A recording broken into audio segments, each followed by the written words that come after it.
ẹ̀yin tèmi olóríire olólùfẹ́ Accord TV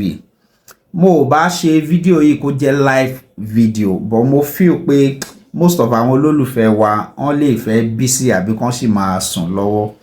gbogbo ìgbà tẹ́ bá jí ẹ máa come across fídíò yìí gẹ́gẹ́ bẹ́ ṣe mọ̀ pé ní Accord TV a kì í ṣàbòsí bí o a gbé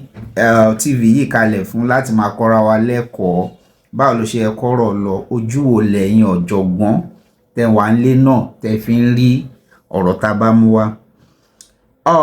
Nínú fídíò yìí Alfa Sunna ń lament wípé wọ́n wá sílé o wọ́n fẹ́ arrest òun things like that. Mo mọ̀ pé fídíò yẹn ẹ ti lè come across ẹ̀ bọ̀ èmi fẹ́ ká kọ́ ẹ̀kọ́ kan bẹ́ẹ̀ mo dẹ̀ fẹ́ kẹ́ bá mi dá sí. Normally Alfa Sunna sọ pé ó yẹ kán send the invitation letter sóhun. To me I think bóyá Alfa Sunna ò ń fọ̀rọ̀ lọ àwọn àbí kò láwọn tó understand the òfin tán súnmọ́. The fact that pé o leak voice record àbí voice note whatever èèyàn without the person's consent ìyẹn lákọ̀ọ́kọ́ náà ẹ̀ṣẹ̀ ni tó yẹ pé wọ́n lè arrest ẹ lábẹ́ òfin fún yẹn. And nínú ọ̀rọ̀ tó tún sọ bíbá yìí Alfa Sunna yẹ kó máa yé wa pé ọ̀pọ̀lọpọ̀ ọṣẹ́ ni ọba orin rán òun tó dẹ̀ jẹ́ pé kò lè rán ọmọ bíbí inú ẹ̀ èmi ń feel pé bí pàǹfà tún complicate mi fẹ́ sọ mọ́ ọ̀jẹ́jọ́ ẹ bá mi subscribe sí Accord TV ẹ like ẹ dẹ̀ share ẹ jọ ẹ comment mo fẹ́ kẹ́kọ̀ọ́ lọ́dọ̀ yín kò ní bàjẹ́ fún yín o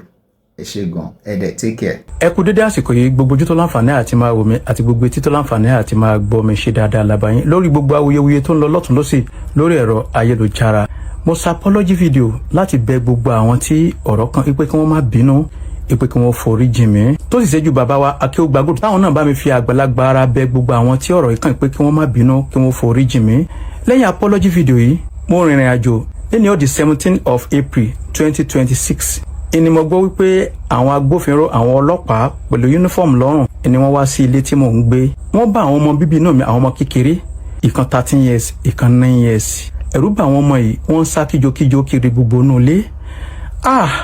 Àwọn èèyàn pè mí ládùúgbò pé ó dàbẹ́ ni pé àwọn kan wọnú compound wa àwọn èèyàn lọ bá wọn tó jẹ́ àwọn security àdúgbò wọ́n ní ta ni wọ́n wá wọ́n ní Alfa Sunna ni wọ́n wá pé àwọn fẹ́ arrest ẹ̀ kí ló dé kí ló ṣe níbo lẹ ti wá láti wá arrest ẹ̀ wọ́n sọ wípé àwọn wá láti Kwara State pẹ̀lú aṣọ agbófinró lọ́rùn. Wọ́n fẹ́ wá arrest mi láláì send invitation letter sí mi rárá mi ò rí invitation letter o. Lẹ́yìn ìgbà tí wọ́n lọ tán àwọn ọmọ yìí sá káàkiri àdúgbò ẹ̀rù ń bà wọ́n sun ẹkún ní kíkan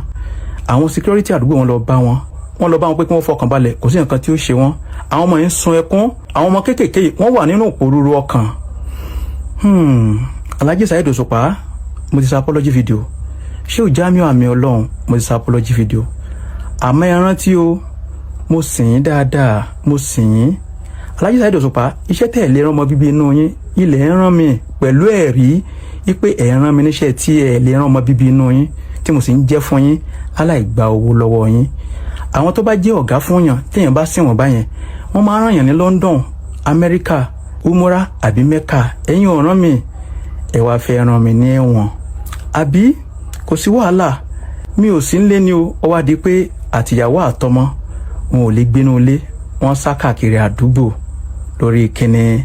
ṣé ẹ fẹ́ dọ́lọ́run ọba ni. Mi ò sí nílé ni o tí mo bá ti dé